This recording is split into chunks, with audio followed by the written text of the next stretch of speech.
कलबा हमारो परान हो, आज भर अपना लगे रखाया पर ज्ञान हो। ठीक नहीं खे हरकत बचपन राजा जी, ओहो ठीक नहीं खे हरकत बचपन राजा जी।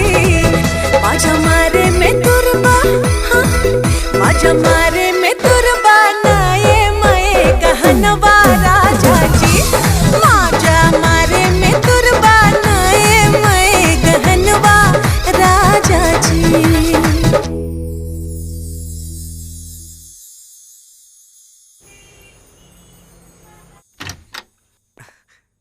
कम। Hi sir. सर ये अपनी फिल्म की हीरोइन सर।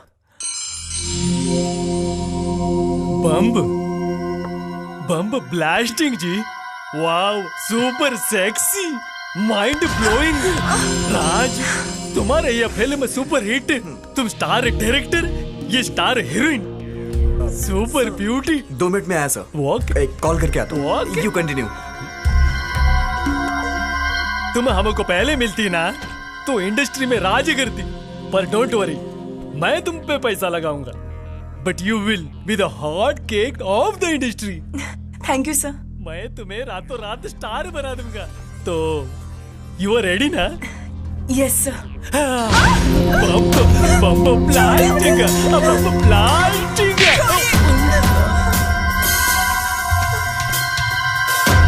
पैसा क्या फोकट में आता जो तुम पर लुटाएगा बिना मतलब के तुमको हीरोइन तो क्या घर की नौकरानी तक नहीं बनाएगा। कम हीरोइन बनना है तो कॉम्प्रोमाइज तो करना पड़ेगा।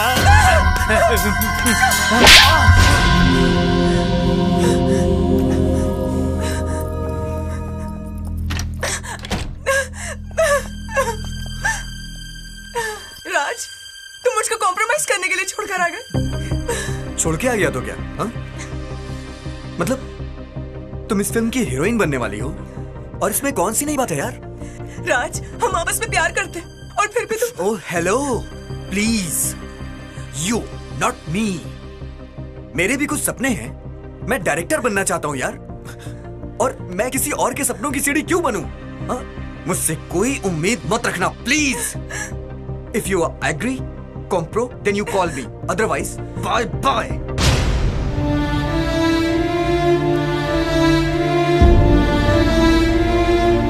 मैं डायरेक्टर बनना चाहता हूँ यार, मैं किसी और के सपनों की सीढ़ी क्यों बनूं? तुम्हारा हर सपना पूरा करेंगे, हम तुम्हारे साथ हैं।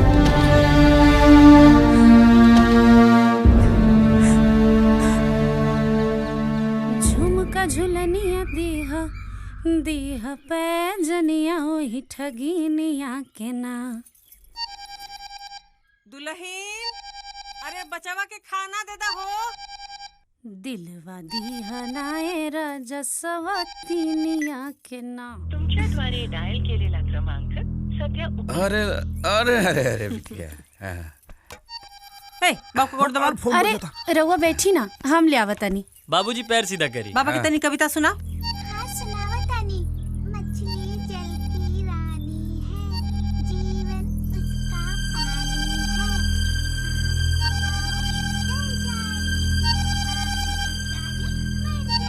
लियो लियो, जल्दी लियो। मछली जल की रानी है, जीवन उसका पानी।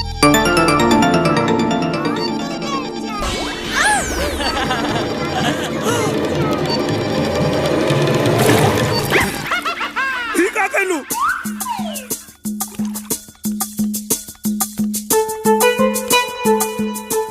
अनहरा गेल बाड़ू, दिमागवा में भूसा भरल बका। अरे का हो गई, का चिल्लाता रे?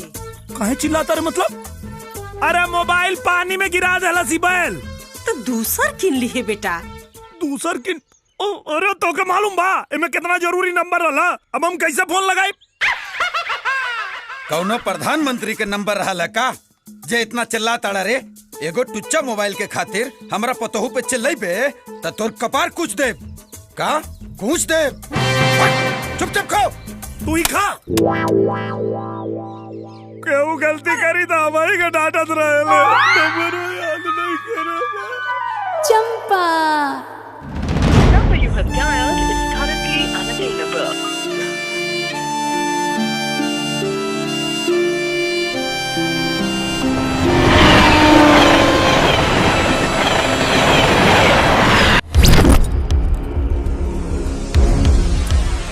हिजर रहेला निड़हुआ, ए बेटा निड़हू। जी अम्मा जी।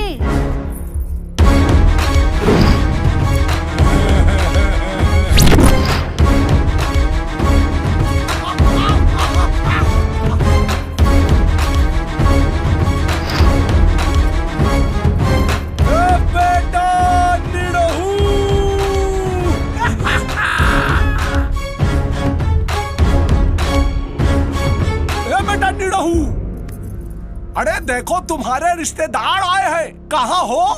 अरे सामने आओ, अपने खास रिश्तेदार से मिलो। सुनो बाबू,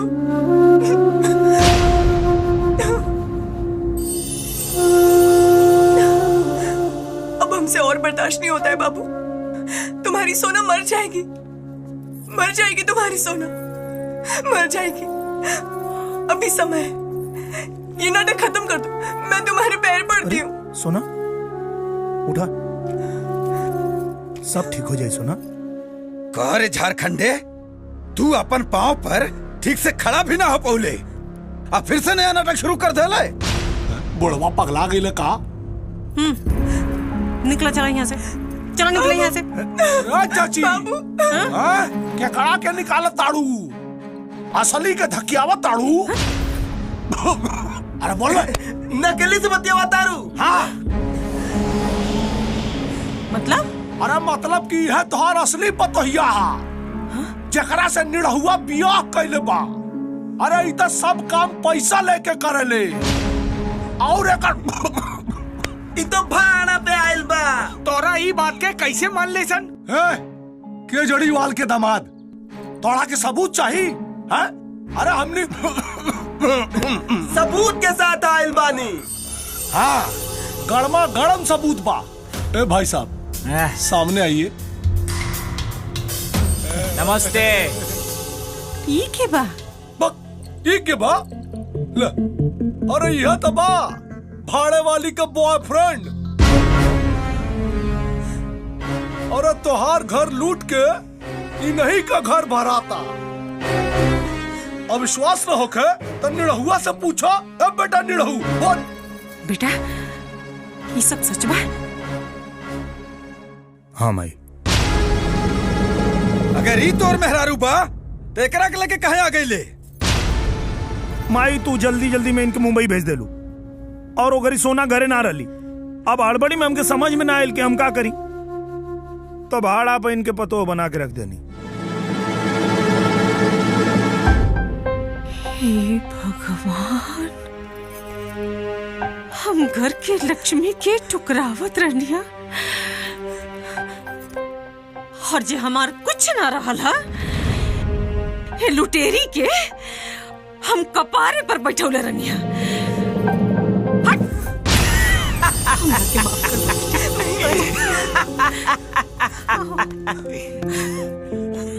काय गए भावाने उतरली का तुझी चरबी? आता लागली ना तुझी बूच? आता काय? आता निघायचं आपल्या नवऱ्या बरोबर बॅक टू मुंबई। चला चले। खिसात नाही आना आणि मला बाजीराव म्हणा। कसला तू माझा नवरा रे बेवड्या? मी तुला आपला नवरा मानत नाही। हे चोप निघितून चोप चुपचाप माझ्या सोबत ना यायचं, नाहीतर ना तुला ओढत घेऊन जाईन मी। हात सोड। ए चल हात चंपा। तुझ्या आईच्या लावणार हात। चंपा वेडी का तू? लागेल ना हात लावणार। बघतो तुझ्याकडे बघतो। मुंबई घेऊन जाणार बघतो। हेच माझा घर आहे आणि मी या घरची बहू आणि साहेब माझा असली नवरा। समजलं काय? का बकवास करता रू तू? नहीं तुम्हार घर है और ना तू ये घर के बहू हो और ना हम तुम्हार पति है। जौन कुछ भी तू कैलू सब कुछ अपने स्वार्थ में कैलू। अभी सब नाटक मत करा, चला जा यहाँ से। ओ साहेब, मैं तेरे साथ जो 7 फेरे ली वो नाटक था क्या? या जो 7 वचन ली वो नाटक था? और ये तूने मेरे गले में ये मंगलसूत्र डाला वो नाटक था? मांग में सिंदूर डाला वो नाटक था? तेरी लंबी आयु के लिए मैंने निर्जल उपवास रखा वो नाटक था? सारा बंधन, रीति रिवाज, विधि विधान, वो ब्राह्मण, वो वेदी, वो लोग, सब खान पान, सब नाटक था? हाँ सब नाटक रहे। काहे कि हर रीति रिवाज तू पैसा लेके कैले बाड़ू। एकर गवाह हमार सोना बाड़ी। हम नहीं खिमानते शादी के बंधन के। तुरंत आनी हमार सोना आ गेल बाड़ी। अब तो के जाए के पड़ी। ठीक है साहब, मैं चली जाएगी, लेकिन जो बंधन बांधने के लिए इतना सारा नाटक किया उसको तोड़ने के लिए सिर्फ एक शब्द तुरंत आनी। नको साहब नको। इस बंधन को बांधने के लिए जितने विधि विधान, जितने रीति रिवाज हुए थे, इसको तोड़ने के लिए भी उतने ही रीति रिवाज, उतने ही विधि विधान होंगे और तब जाके ये बंधन टूटेगा और तभी मैं इस घर से जाएगी, नहीं तर जाणार नहीं।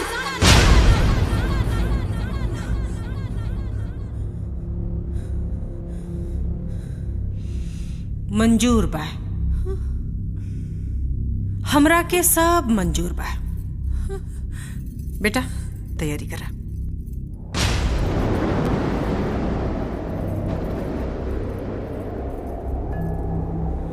घर बा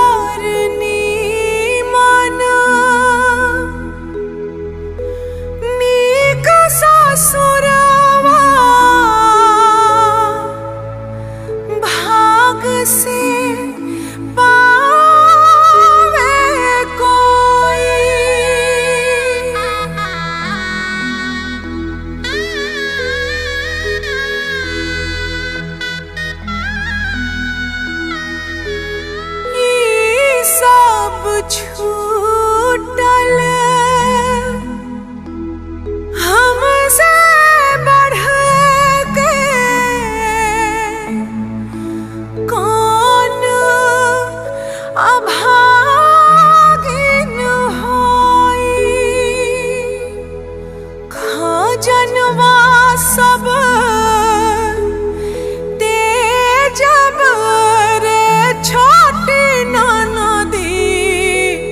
खजनवा सब तेजब रे छोटी ननदी। सजनवा कैसे सजनवा कैसे सजनवा कैसे तेजब रे छोटी ननदी। सजनवा कैसे तेजब रे छोटी ननदी।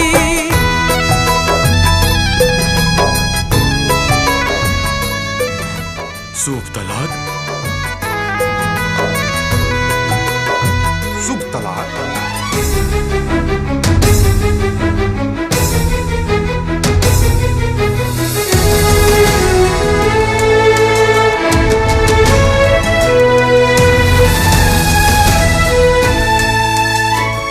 मैं शादी करने जा रही हूँ, आप लोग आएंगे?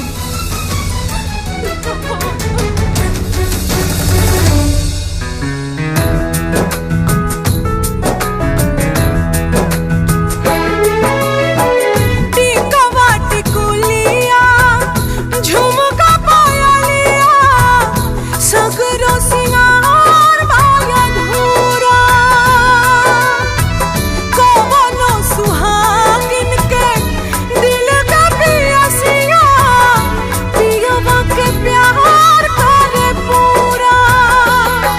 सिंगरवा सब तेजब रे छोटी ननदी। सिंगरवा सब तेजब रे छोटी ननदी। सिनुरवा कैसे तेजब रे छोटी ननदी। सिनुरवा कैसे तेजब रे छोटी मंगलम पुंडरीकाक्ष मंगलाय तनोहरि गजाननं भूतगणाधिसेवितं कपितजम्बूफलचारुभक्षणं उमासुतं शोकविनाशकारकं नमामि विघ्नेश्वरं पादपङ्कजम्। चूंकि ये परिणय बंधन तोड़ना है, इसके लिए वर और वधू उल्टा फेरा प्रारंभ करें। मंगलम भगवान विष्णु मंगलम गरुड़ध्वज मंगलम पुंडरीकाक्ष मंगलाय तनोहरि। मैं ऐसा हे प्रियम कुर्यात् वामांग्यामि तदा त्वदीयं प्रभृति कन्या प्रथमं कुमारी। अर्थात तीर्थ व्रत उद्यापन यज्ञ दान यदि आप मुझे लेकर करने का वचन देते हैं तो मैं आपके वामांग में आना स्वीकार करती हूँ। मैं अग्नि, ब्राह्मण और समस्त देवी देवताओं को साक्षी मानकर आपको प्रथम वचन से मुक्त करती हूँ। पूज्यो यथा स्व पित्रो ममापि तथेष भक्तो निष्कर्म कुर्यात् वामांग्यामि तदा त्वदीयं प्रभृति कन्या वचनम द्वितीय। अर्थात आप अपने माता पिता के समान ही मेरे माता पिता का सम्मान करेंगे और हर मर्यादा का पालन करेंगे। यदि आप ये वचन स्वीकार करते हैं तो मैं आपके वामांग में आना स्वीकार करती हूँ। मैं अपने माता पिता को साक्षी मानकर आपको इस द्वितीय वचन से मुक्त करती हूँ। जीवनम अवस्थात्रये मम पालनम कुर्यात् वामांग्यामि तदा त्वदीयं प्रभृति कन्या वचनम तृतीयम्। अर्थात जीवन की तीनों अवस्थाओं में आप मेरा पालन करेंगे। यदि आप ये वचन स्वीकार करते हैं तो मैं आपके वामांग में आना स्वीकार करती हूँ। मैं अपनी तीनों अवस्थाओं को साक्षी मानकर आपको इस तृतीय वचन से मुक्त करती हूँ। कुटुंब संपालन स्वकार कर्तु प्रतिज्ञा यदि कातम कुर्यात् वामांगामि तदा त्वदीय व्रतिमी कन्या वचनम अर्थात चतुर्थम। हम विवाह सूत्र में बंध रहे हैं तो भविष्य में परिवार की सारी आवश्यकताओं की पूर्ति की जिम्मेदारी आपके कंधे पे होगी। अगर आप ये वचन स्वीकार करते हैं तो मैं आपके वामांग में आना स्वीकार करती हूँ। मैं आपको चतुर्थ वचन से मुक्त करती हूँ। स्वसदकार्य व्यवहार कर्मण्ये व्यय ममापि मंत्र येया वामांग्यामि तदा त्वदीयं वरुते वच पंच मंत्र कन्या।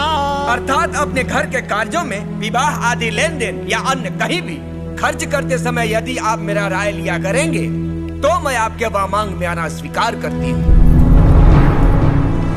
मैं इस पंचम वचन से आपको मुक्त करती हूँ। न मे पमानमं सावेद धतुम न वा दूर व्यसनम भजम न श्वेत वामांग्यामि तदा त्वदीयं प्रभृति कन्या वचनम च षष्ठम।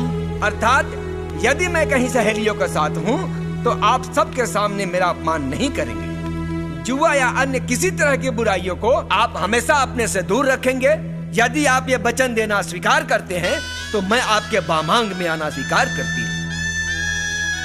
मैं इस छठे वचन से आपको मुक्त करती हूँ। पर स्त्रियं मातृ समान स्नेह सदा चैन्नई कुर्यात्। अर्थात आप पराई स्त्रियों को माँ समान समझेंगे और पति पत्नी के आपसी प्रेम के बीच अन्य किसी को नहीं आने देने का वचन देते हैं तो मैं आपके वामांग में आना स्वीकार करती हूँ। मैं आपको इस सातवें वचन से भी मुक्त करती हूँ।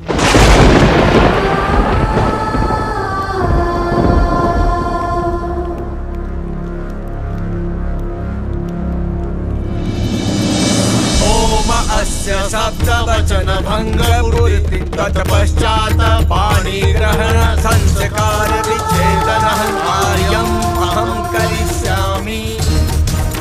अमंगलम भगवान् विष्णु अमंगलम गरुड़ध्वज अमंगलम पुंडरीकाक्ष अमंगलाय तनोहरि अहं पाणि ग्रहण कटबंधन विच्छेदन कार्य करिष्यामि। ओम।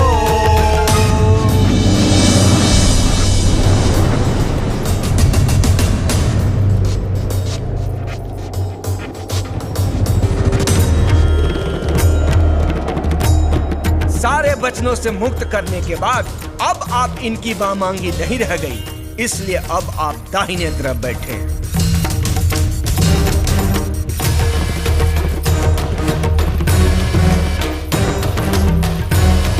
मंगलसूत्र जो हर सुहागन स्त्रियों के लिए उसके सुहाग और अटल सौभाग्य की निशानी होती है, ये सौभाग्य आभूषण अब आप इनके गले से निकाल दीजिए।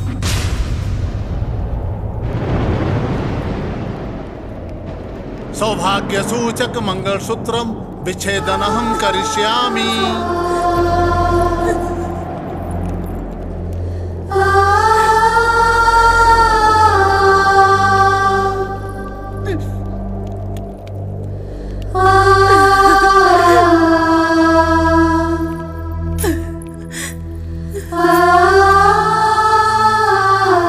किसी भी स्त्री के शरीर पर सुंदर वस्त्र आभूषण रहे या ना रहे, लेकिन जब तक उसके मांग में दमकता हुआ ये सिंदूर है तब तक पति पत्नी का रिश्ता अटूट है। अतः आप इस अचल सुहाग की निशानी सिंदूर को इनके मांग से मिटाकर सदा सदा के लिए इस रिश्ते से मुक्ति पा लीजिए। कांति वस्त्रम कन्या नदेः सजाति न साजति सिंदूरस्य समेत संबंधन विच्छेदनम। कुटुम्बं पालयिष्यामि या वृद्धबालकादिकं यथा लब्धेन सन्तुष्टा प्रते कन्या द्वितीयके। दुःखे धीरा सुखिरिष्टा सुखदुःख विभागिनी नाहं परतरं गच्छे पञ्चमे सा प्रविद्वते।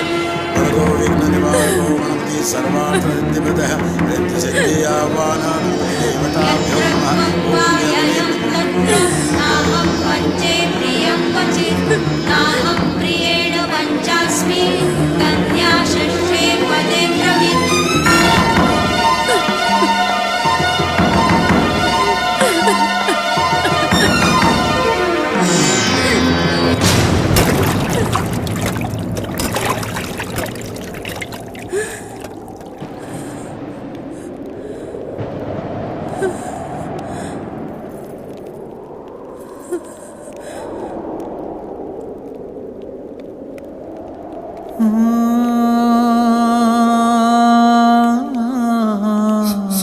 सॉरी सोना।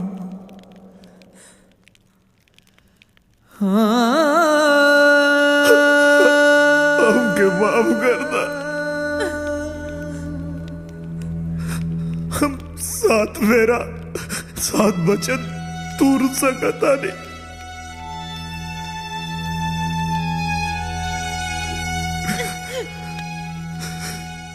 एगो सुहागिन के सिंदूर धोवे में तो भगवान के भी पसीना छूट जाए।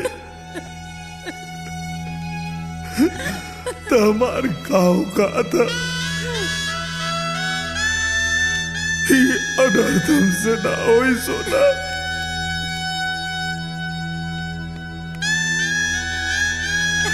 हम समय नहीं के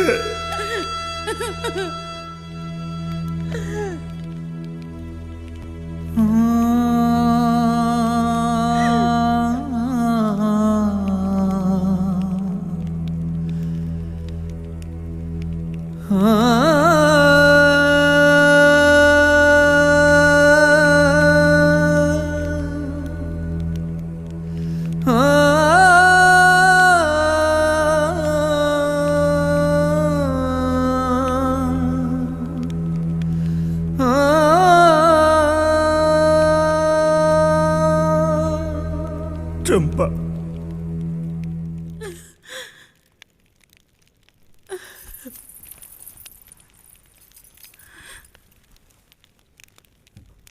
हमके माफ कर दे चंपा।